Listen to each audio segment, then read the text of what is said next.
Good morning students. Today I will start a new chapter is 13. तो ये जो है लेसन 13 का दिखाई दे रहा हूँ यहाँ lesson 13. Why do we fall ill? Why do we fall ill का मतलब हम बीमार क्यों होते हैं. तो पहले मैं एक डिफरेंस बता रहा हूँ कि मैं थोड़ा इंट्रोडक्शन दे करके तुम्हें थोड़ा मतलब बताऊंगा आपको. पहले मैं इसका इंट्रोडक्शन दे रहा हूँ. थ्योरेटिकल चैप्टर है. जैसे कहीं पर फ्लड यानी बाढ़ या भूकंप आ जाती है तो जो घटना घटित होती है उससे पहले भी हमारे ऊपर प्रभाव पड़ता है और प्रभाव ये जो पड़ता है वो स्वास्थ्य पर ही पड़ता है. भूकंप आने से पहले भी प्रभाव पड़ता है और भूकंप जाने के बाद भी प्रभाव पड़ता है. तो हम ये देखते हैं कि मतलब स्वास्थ्य और रोग का जो अर्थ है वो क्या है. तो हम या ये पूछते हैं कि बीमारियों के क्या कारण हैं और इस कारणों को हम कैसे रोकथाम करेंगे यानी कैसे प्रिवेंट करेंगे डिजीज को. तो हम जानते हैं कि जो हमारे अंदर सेल होती हैं वो हमारी मौलिक इकाई है. Cell is the fundamental unit of life. Cell is the fundamental unit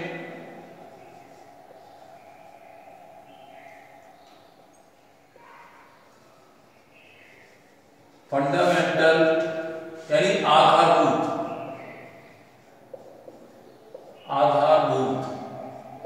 fundamental unit of life. अब इसके आधार पर अगर हम चलते हैं तो हमारे जीवन को बनाने वाली यानी जब युग्मनज यानी जाइगोट का फॉर्मेशन होता है तो मेल और फीमेल सेल दोनों फ्यूज होती हैं और उससे जाइगोट बनता है और उससे हमारे शरीर का फिर निर्माण माता के यूट्रस में यानी गर्भाशय में होता है. तो अगर हम ये देखें कि हमारे जीवन की जो आधारभूत इकाई है ये पहले भी पढ़ा चुका हूँ सेल वाले चैप्टर में.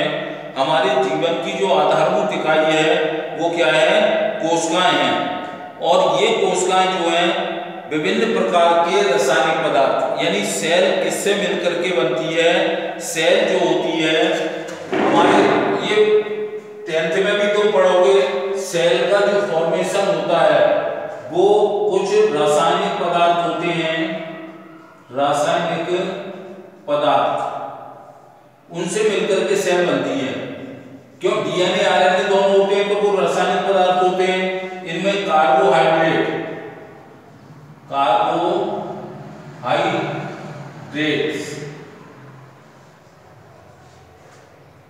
फैट्स भी होती है, विटामिन भी होते हैं, प्रोटीन भी होती है,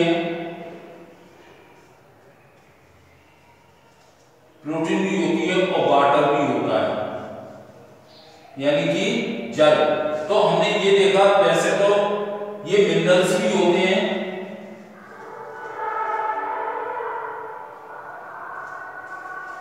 यानी खनिज पदार्थ.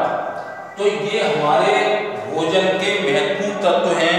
इन्हीं तत्वों से यानी रासायनिक क्रिया के द्वारा तो ये रासायनिक पदार्थ हैं. प्रोटीन है, कार्बोहाइड्रेट है, वसा है, लिपिड्स ये भी लिख सकते हैं हम. क्या चीज लिपिड्स.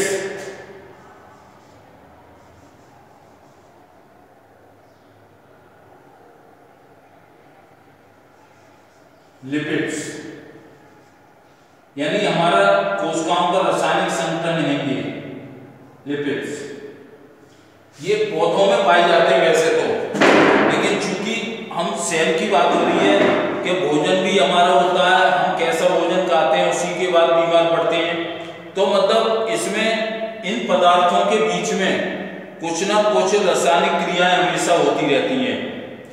अब कुछ कोशिकाओं में जो रासायनिक क्रियाएं होती हैं वो कुछ में जटिल होती हैं और कुछ में ये कह लो कि नई कोशिकाएं बनती हैं कुछ में, तो और कुछ में मरम्मत, यानी जो कोशिकाओं की टूट फूट होती रहती है तो वो नई कोशिकाएं बनती हैं या उनमें मरम्मत का कार्य चलते रहता है। तो हमारे जो ऊतक होते हैं, ऊतक किससे मिलकर बनते हैं?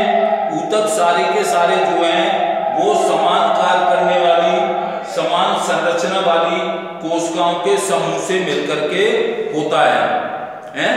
बहुत सी विशिष्ट क्रियाएं चलती रहती हैं इनके बीच में। तो जैसे मतलब हम उदाहरण ले लें कि हमारे हृदय के धड़कन है, हृदय में मतलब धड़कन है, इसका मतलब है कि हृदय से रक्त जो है वो शरीर के सभी अंगों में पहुंचता है। या हम लंग्स के द्वारा यानी फेफड़ों के द्वारा क्या करते हैं? सांस लेते हैं। वृक्क यानी किडनी में हमारे मूत्र का छनना होता है, जिससे विषैले पदार्थ जितने भी भोजन के ऑक्सीकरण के फलस्वरूप बनते हैं वो सारे के सारे मूत्र के द्वारा शरीर से बाहर निकल जाते हैं। अब इस क्रिया में क्या होगा?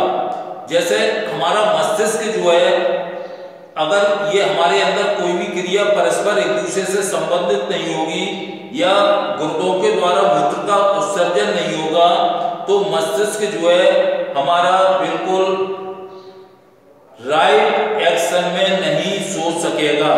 यानी मस्तिष्क जो है वो उचित प्रकार से नहीं सोच सकेगा और इन क्रियाओं को पूरा करने के लिए क्या होता है?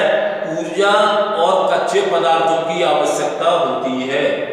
ऊर्जा से मतलब ऊर्जा एटीपी अणुओं के रूप में संचित रहती है और कच्चा पदार्थ, ये मान लो मैंने कच्चे पदार्थ दे दिए, ये सारे के सारे कार्बोहाइड्रेट है, फैट्स है, विटामिन है, प्रोटीन है, वाटर है, मिनरल्स है या लिपिड्स है, ये कच्चे पदार्थ हैं, इनकी आवश्यकता होती है। इसका मतलब क्या हुआ? कोशिकाओं और ऊतकों को कार्य करने के लिए भोजन की आवश्यकता होती है। यानी कोशिका कोई भी कार्य करेगी हमारे शरीर में, या कोशिकाओं से मिलकर के क्या बनते हैं? ऊतक बनते हैं। कि कोशिका सबसे छोटी इकाई है, मैंने लिख दिया फंडामेंटल यूनिट, आधारभूत इकाई है। तो ये इनको भोजन की जब आवश्यकता होती है तो मतलब अगर इनमें से किसी की कमी रह जाए, भोजन में कोई इसेंशियल एलिमेंट ना हो, यानी ये पदार्थ जो लिखे हुए हैं इनमें से किसी एक की कमी हो जाए तो कोशिकाओं और हमारे जो टिश्यूज ऊतक होते हैं वो सही ढंग से कार्य नहीं कर पाएंगे। यानी सही ढंग से कार्य नहीं कर पाएंगे तो इसका मतलब है कि हमारा स्वास्थ्य के ऊपर इसका असर पड़ेगा। तो मैं पहले इंपोर्टेंस ऑफ हेल्थ यानी स्वास्थ्य तथा इसका बिगड़ना, स्वास्थ्य तथा इसका बिगड़ना पहला पॉइंट में ले रहा हूं। इसमें स्वास्थ्य एवं इसका बिगड़ना,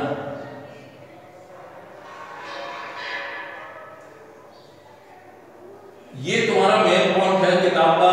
तो इसको मतलब नंबर 1 दे रहा हूं मैं इसके आधार पर। अभी ये डिफरेंस नहीं समझा रहा हूं, जब ये समझ जाओगे तो तुम्हारा पूरा काम हो जाएगा। अब हमारा स्वास्थ्य जो है, शरीर जो है तो स्वास्थ्य के ऊपर ही निर्भर करता है। तो पहले इसका हम महत्व यानी सिग्निफिकेंस या importance of health, importance of health के बारे में बात करेंगे। ये महत्व यानी किसका महत्व? स्वास्थ्य का महत्व तो हर कोई जानता है। जनरली हम कह देते हैं कि आज हम बीमार हैं या हमारे घर में हमारा कोई परिवार का सदस्य जो है वो बीमार है तो बीमार है तो इसका मतलब है कार्य करने की क्षमता में कमी आ जाती है, तो वो व्यक्ति क्या माना जाता है? बीमार माना जाता है। जैसे मान लो ये भी कह सकते हैं, कोई हमसे ये कहे कि आपकी अभिवृत्ति यानी एटीट्यूड वो स्वस्थ नहीं है, इनडायरेक्ट वे में कह सकते हैं हमारे मन में गलत विचार आ रहे हैं, खूनी विचार आ रहे हैं, या किसी के प्रति सोच गलत उत्पन्न हो रही है, तो कोई ये कह देगा लेकिन पता कैसे चलेगा कि इनके सर के अभिवृत्ति यानी एटीट्यूड गलत है या सही है। तो मतलब हम जनरली तो पर्सन तो कह देगा कि आपकी अभिवृत्ति स्वस्थ नहीं है। अब स्वास्थ्य शब्द इसमें आया तो अभिवृत्ति का संबंध स्वास्थ्य से है, तो इसका मतलब है कि स्वास्थ्य का मतलब हुआ अच्छा रहने से है। स्वास्थ्य का मतलब क्या हुआ? अच्छा रहना, गुड है, अच्छा रहना, अच्छा रहने से है। स्वास्थ्य का मतलब किससे है? अच्छा रहने से है। अब अच्छा और बुरा दो पक्ष हैं, तो इसका मतलब क्या हुआ कि अगर अच्छापन अगर हमारे अंदर है तो हम प्रभावी रूप से अपने कार्य को संपन्न कर सकेंगे, या प्रभावी रूप से कोई भी किसी समस्या पर सोच विचार कर सकेंगे। ये सब कहना है। अगर हमारा पढ़ाई में मन लग रहा है तो इसका मतलब है ये मेंटल हेल्थ। अब हेल्थ में भी कई जगह डिवाइड है। Health word is divided into so many parts. जैसे मेंटल हेल्थ है यानी मानसिक स्वास्थ्य है, फिजिकल हेल्थ यानी शारीरिक स्वास्थ्य है, और सोशल हेल्थ यानी सामाजिक स्वास्थ्य है।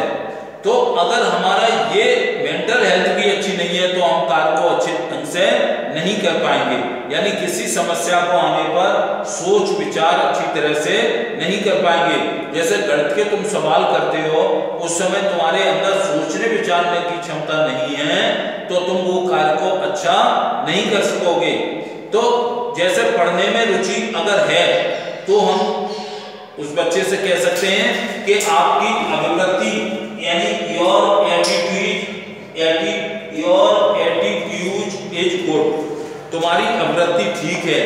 और अगर पढ़ने में रुचि नहीं है तो कहते हैं अभिवृत्ति स्वस्थ नहीं है।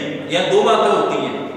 एक लगाव अभिवृत्ति यानी हमारा पढ़ने में रुचि इंटरेस्ट क्रिएट हो रहा है तो हम स्वस्थ हैं, और अगर इंटरेस्ट पढ़ने में क्रिएट नहीं हो रहा है तो वह स्वास्थ्य नहीं है।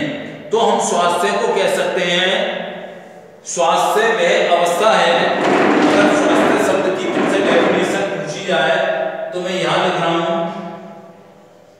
स्वास्थ्य। स्वास्थ्य वह अवस्था है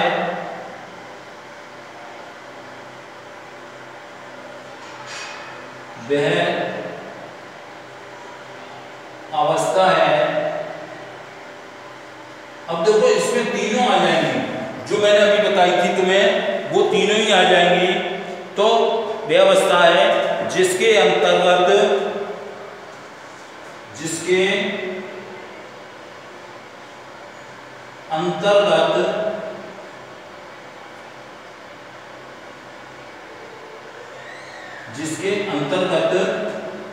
अब देखो जैसे अंतर्गत ये शारीरिक,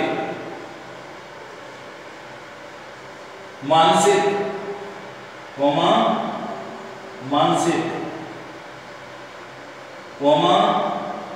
या सामाजिक। तो तुमने ये देखा मतलब तीनों शब्द इसमें आ गए जो अभी मैंने बताए थे, सामाजिक, मानसिक स्वास्थ्य तथा सामूहिक कार्य करने की क्षमता। सामाजिक कार्य करने की समुचित क्षमता द्वारा उचित प्रकार से किया जा सके। सामाजिक कार्य समुचित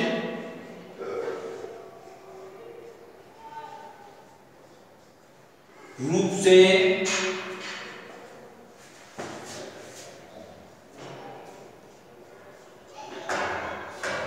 किया जा सके। ज्यादातर हम कहने को भूल जाते हैं मन से, वचन से और कर्म से। ये तीनों बातें आती हैं। मन का मतलब हो गया मन से क्या आ गया, हमारे मन, तन और कर्म, ये तीनों जो हैं वो शारीरिक और मानसिक व्यवस्था के ऊपर ही निर्भर करेंगे। किसी कार्य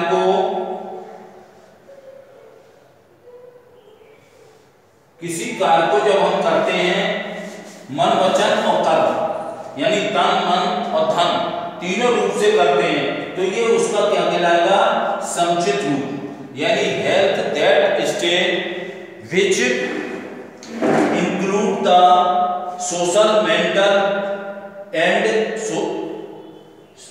जिसके अंदर फिजिकल, मेंटल और सोशल वर्क करने की कैपेसिटी है, पावर है, तो हम कह सकते हैं वो व्यक्ति स्वास्थ्य है। तो स्वास्थ्य कौन सी अवस्था हुई, स्वास्थ्य वह अवस्था है जिसके अंतर्गत शारीरिक, मानसिक तथा सामाजिक कार्य करने की क्षमता द्वारा उचित प्रकार से वो कार्य किया जा सके। यानी किसी कार्य को करने में हम ये तीन बातें अगर होती हैं तो हम कह देते हैं उस व्यक्ति का स्वास्थ्य सही है। अब ये स्वास्थ्य जो है दो प्रकार का होता है, व्यक्तिगत तथा सामुदायिक समस्याएं। कौन सी?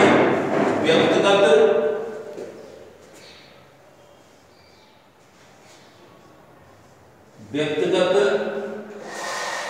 एवं सामुदायिक, यानी समाज से संबंधित सामुदायिक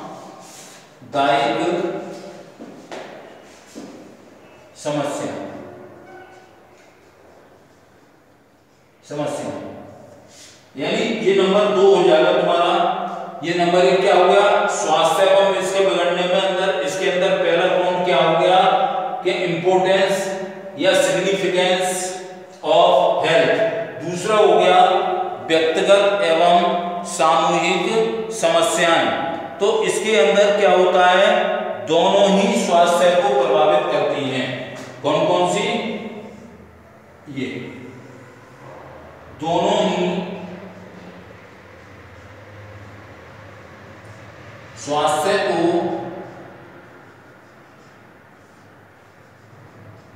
प्रभावित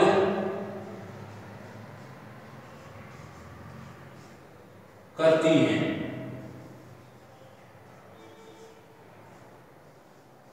यानी बोथ फिजिकल एंड मेंटल, कोई भी हेल्थ हो तो ये जो है इंडिविजुअल और socially, both individual and socially problem are affected to health. यानी व्यक्तिगत और सामुदायिक समस्याएं जो होती हैं वो दोनों ही स्वास्थ्य को प्रभावित करती हैं। अब इसकी एक बात मैं बता रहा हूं, जैसे व्यक्तिगत समस्या उत्पन्न हुई, हमारी कोई भी समस्या होगी तो वो व्यक्तिगत होगी और उसके कारण वो कार्य हम अच्छी तरह से नहीं कर पा रहे हैं, तो इसका मतलब है हम स्वस्थ नहीं हैं। सामुदायिक समस्या समाज में आने वाली समस्या, यानी समूह के रूप में होती है। किसी समाज के आगे समस्या आ गई, उस समस्या को हल करने में हमें मेंटली हेल्दी होना आवश्यक है। मानसिक रूप से भी स्वास्थ्य होगा, शारीरिक रूप से भी होगा। तो इसका मैं बता रहा हूं कि अगर स्वास्थ्य किसी कोई भी पर्सन हो तो स्वास्थ्य किसी व्यक्ति की शारीरिक, मानसिक एवं सामाजिक जीवन क्षमता की पूर्ण रूपेण समन्विति का कार्य करता है। यह समन्विति की वह स्थिति है, समन्विति का मतलब एडजस्टमेंट। अब एडजस्टमेंट किसके अंदर होगा? तीनों के अंदर, शारीरिक, मानसिक और सामाजिक। तो कोई भी व्यक्ति इसे पूर्ण रूपेण प्राप्त नहीं कर सकता है। जैसे मैंने कहा था, मैं पढ़ाई करने बैठूं और पढ़ाई करते समय मुझे तीनों चीज की जरूरत है।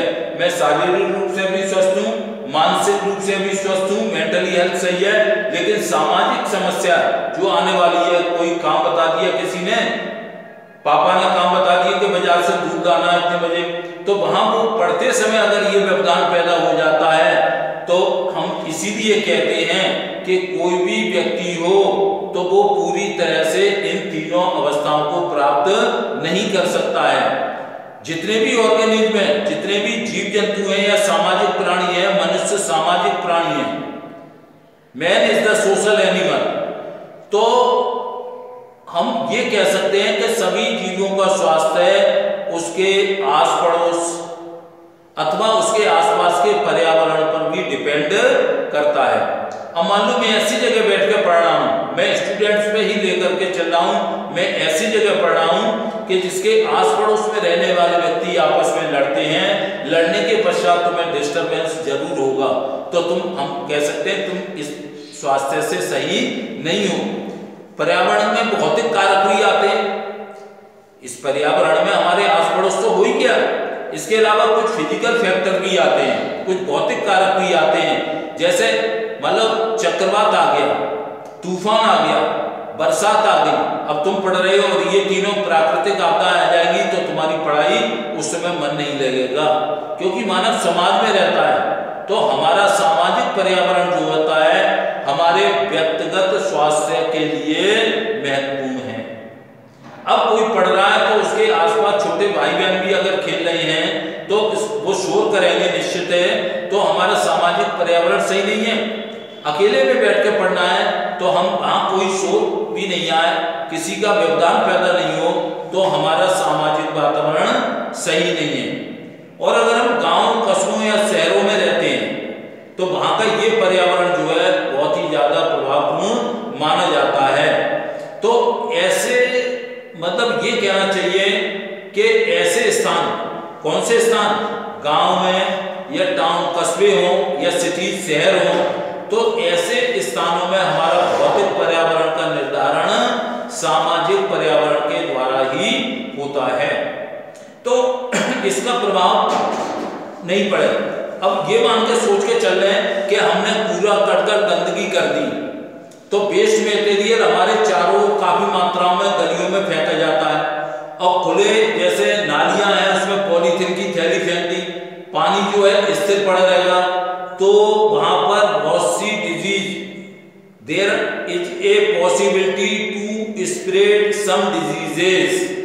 क्यों? नालियों में पानी रुक गया, नालियों में पानी रुकने से सड़क पर कूड़ा करकट पड़ा हुआ है, तो वहां मच्छर पैदा होंगे, वहां किसका जन्म हो जाएगा?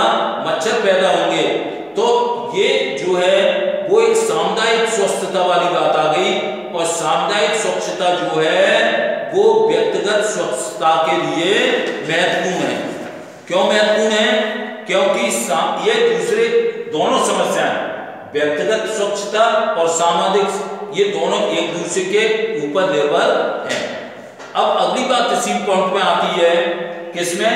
व्यक्तिगत एवं सामुदायिक समस्या दोनों ही हमारे स्वास्थ्य को प्रभावित करती है। अब व्यक्ति को किसी को स्वस्थ रहने के लिए किसकी आवश्यकता होती है? भोजन की आवश्यकता होती है, और भोजन प्राप्त करने के लिए हमें कोई ना कोई क्रियाकलाप, कोई ना कोई एक्टिविटी करना पड़ता है। जैसे तुम्हारे फादर जो हैं या तुम ही खुद हो, अगर तुम्हें दुकान पर जाकर के खोलना है, फैक्ट्री पर काम करना पड़ता है, तब शाम को जो कुछ पैदा होगा तब हम भोजन बनाएंगे और वो सब परिवार के लोगों को खिलाएंगे। तो इसका स्वस्थ रहने के लिए हमें भोजन की भी आवश्यकता पड़ती है, और इसके लिए हमें काम करने के जो मौके हैं वो खोजने पड़ते हैं। अगर स्वस्थ रहने के लिए एक अलग से बात समझ लो, चाहे साइकोलॉजिकल या मनोवैज्ञानिक प्रभाव समझ लो, हंसना खुशना, खुशी होना यानी हंसना, स्वस्थ रहने के लिए हमें प्रसन्न रहना भी आवश्यक है। अगर यदि किसी विवाह, हमारा विवाह ठीक नहीं है और हम एक दूसरे से डर रहे हो, तो हम प्रसन्न तथा स्वस्थ नहीं रह सकते, यानी मन में किसी प्रकार का भय उत्पन्न नहीं होना चाहिए। तो इसके लिए मतलब क्या है, हमें हमेशा खुश रहना चाहिए, और इसीलिए व्यक्तिगत स्वास्थ्य के लिए सामाजिक समानता बहुत आवश्यक है। सामाजिक समानता का मतलब क्या है? तुम बड़े हो, पापा कोई चीज बाजार से लेकर के आए, तुम्हें ज्यादा देंगे, छोटे को कम देंगे, तो लेकिन उनमें समानता होना की मतलब है कि हर भाई बहन में, हर समाज में रहने वाले व्यक्ति में यूटिलिटी यानी समानता, ये कानून ने भी हमको दी है समानता का अधिकार, तो उसका रहना आवश्यक है। तो इस प्रकार प्रकार से हम सोच सकते हैं कि विभिन्न प्रकार की अनेक जो सामुदायिक समस्याएं हैं हमारे व्यक्तिगत स्वास्थ्य को प्रभावित करती हैं। अब ये कैसे प्रभावित करती हैं, पहले उसको मैं एक क्वेश्चन के आंसर से बताऊंगा, वो क्वेश्चन भी लिख लेना और नोटबुक में भी कर लेना। What is the difference between, what is the difference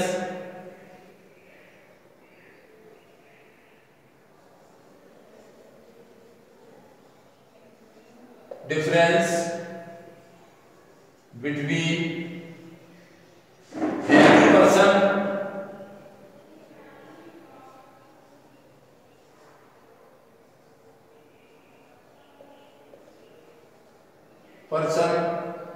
and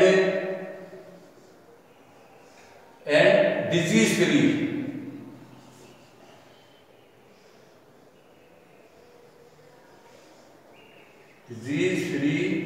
person, इसमें ये अंतर पूछ लेते हैं। तो ये मैंने लिखा है, ये हेल्दी पर्सन है यानी स्वस्थ व्यक्ति, और ये डिजीज फ्री पर्सन है यानी कोई भी रोग नहीं है उसके अंदर, फ्री पर्सन। तो इसमें मैं इस क्वेश्चन को जरूर कर लेना, what is the difference between healthy person and the disease free person, यानी कि रोग मुक्त स्वस्थ व्यक्ति, यानी हेल्दी यानी स्वस्थ में स्वस्थ व्यक्ति, और रोग मुक्त होने में ये पर्सन हटा देना यहां से, दोनों में से स्वस्थ और रोग मुक्त। तो इनमें क्या अंतर है, ये पर्सन हटा देना, व्यक्ति की बात नहीं कर रहे हैं हम, स्वास्थ्य और रोग मुक्त में अंतर देख रहे हैं। हाँ, स्वास्थ्य एवं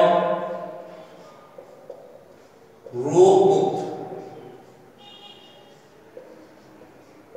इन दोनों में अंतर देख रहे हैं। डिफरेंस बिटवीन, ये हेल्दी पर्सन इस क्वेश्चन में से भी डालो, एंड हेल्दी एंड डिजीज, इसमें ये अंतर क्वेश्चन में पूछ लेते हैं।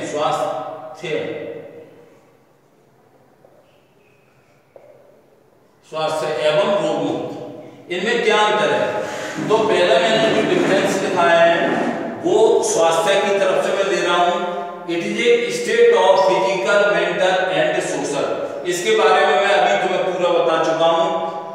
तो यह वह अवस्था है जिसमें मानसिक, फिजिकल यानी कि शारीरिक,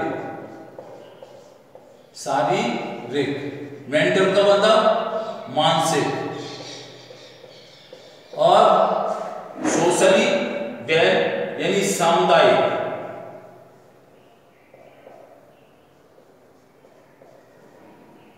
वेल इट इज, कौन सी अवस्था है? इसमें तीन प्रकार से आता है जो मैं तीनों पहले डिस्कस कर चुका हूं। शारीरिक, मानसिक और सामुदायिक जो है अच्छी तरह से हो, ये व्यवस्था अगर उसके पूरे हैं तो वो काम जो है अच्छी तरह से कर सकता है, तो वो व्यक्ति हेल्दी होगा। और it is a state of absence of any discomfort या डीरेलमेंट इन बॉडी।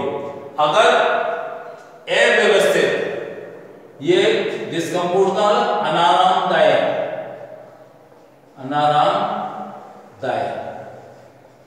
या डीअरेंजमेंट अव्यवस्थित, ये एक ही शब्द ले लेना, दोनों में लेना। अगर ये वो अवस्था है जहां किसकी अनुपस्थिति होती है, अनारामदायक की अनुपस्थिति हो या अव्यवस्था की अनुपस्थिति हो, तो वो व्यक्ति जो है डिजीज फ्री कहा जाएगा। यानी मैं पढ़ रहा हूं और मेरे में कोई भी बीच में इंटरफेयर आ गया, अगर वो नहीं है तो उसकी अनुपस्थिति अगर होगी तो हम डिजीज फ्री पर्सन कहलाएंगे। दूसरा देखिए, जो स्वस्थ व्यक्ति होगा, इज डिजीज फ्री। तो जो व्यक्ति अगर रोग से मुक्त, क्या मतलब हो गया, रोग मुक्त, यानी उसके अंदर कोई भी रोग नहीं है, तो वो व्यक्ति का स्वास्थ्य सही माना जाएगा। और डिजीज फ्री पर्सन के, अब ये डिजीज फ्री अगर है तो वो व्यक्ति जो है स्वस्थ भी हो सकता है और अनहेल्दी व्यक्ति भी, दोनों अस्वस्थ दोनों हो सकते हैं इसमें। किसमें? डिजीज फ्री में। डिजीज फ्री में स्वस्थ व्यक्ति भी हो सकता है और अस्वस्थ व्यक्ति भी हो सकता है। ये किसके ऊपर निर्भर करता है? स्वास्थ्य it depends upon the individual. Individual तो मतलब अभी बताया था मैंने, व्यक्तिगत और व्यक्तिगत एज वेल एज फिजिकल, यानी कि शारीरिक, और तीसरा कौन सा बताया था? सोशल। ये तीनों एनवायरमेंट उसके लिए अगर मिले हुए हैं अच्छे, तो ये उसी के ऊपर निर्भर करता है। यानी स्वास्थ्य जो है वो किसके ऊपर निर्भर करता है? वैयक्तिक यानी व्यक्तिगत और शारीरिक और सामुदायिक, और हाँ, ये व्यक्तिगत और सामुदायिक और शारीरिक, इन तीनों के ऊपर निर्भर करता है। अगर ये तीनों वातावरण उसके लिए सही हैं, शरीर से भी व्यक्ति सही है, व्यक्तिगत रूप से भी सही है और सामुदायिक रूप से भी उसको सभी सुविधाएं मिली हुई है, तो उस व्यक्ति को कहते हैं हम स्वस्थ है। और ये केवल इंडिविजुअली, यानी डिजीज फ्री में सामुदायिक नहीं आएगा, इसमें कोई नहीं आएगा, इंडिविजुअल यानी केवल व्यक्तिगत। व्यक्तिगत अगर समस्याओं से मुक्त है तो वो व्यक्ति को हम कहेंगे डिजीज फ्री पर्सन। इसी प्रकार से और डिफरेंस देखिए, अगर हेल्दी पर्सन होगा तो वो क्या होगा? ऊर्जावान, एनर्जेटिक। कैसा होगा? ऊर्जावान होगा and able to perform as per requirement, और आवश्यकता के अनुसार वो अपनी सारे क्रियाकलाप को पूर्ण कर लेगा, क्योंकि ऊर्जावान है। तो ए हेल्दी पर्सन यानी एक स्वस्थ व्यक्ति एनर्जेटिक यानी ऊर्जावान है और किसी काम को आवश्यकता के अनुसार पूर्ण कर सके, तो उस व्यक्ति को हम क्या कहेंगे? हेल्दी है। जैसे इसमें परफॉर्मेंस ऑफ डिजीज का जो परफॉर्मेंस है वो फ्री पर्सन जो है, free performance of a disease free person, अगर डिजीज फ्री पर्सन अगर होगा तो वो किसके ऊपर निर्भर करेगा? पर्सनल एटीट्यूड यानी व्यक्तिगत अभिवृत्ति,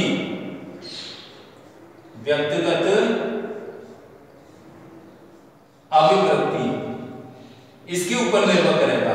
तो ये मैंने केवल 4 अंक लिखे हैं जिनको मैंने पहले समझा दिया था। नेक्स्ट वीडियो में मैं जो है वो इसी चैप्टर को चलेंगे, क्योंकि ये तुम्हारे कोर्स में है। सरकार से जो, राज्य सरकार से जो आदेश आए हैं उनके अनुसार ये लेसन 13 आ गया है और सारे चैप्टर पीछे के हो चुके हैं। तो आगे से आगे इस पार्ट को थोड़ा पढ़ते रहना तो समझ में ज्यादा आएगा, क्योंकि ये जो है केवल एक सोशल स्टडी की तरह पढ़ाने वाला टॉपिक है, लेकिन इसमें कुछ जनरल प्रॉब्लम जो होती हैं वो 3 से ध्यान रखना। एक मतलब स्वास्थ्य में मैंने बताई थी व्यवस्था है जहां शारीरिक, मानसिक और सामाजिक कार्य समुचित रूप से यानी उचित ढंग से किए जा सके, और ये डिफरेंस बनाया इन दोनों में, इसको अच्छी तरह तैयार कर लेना। तब तक के लिए थैंक यू।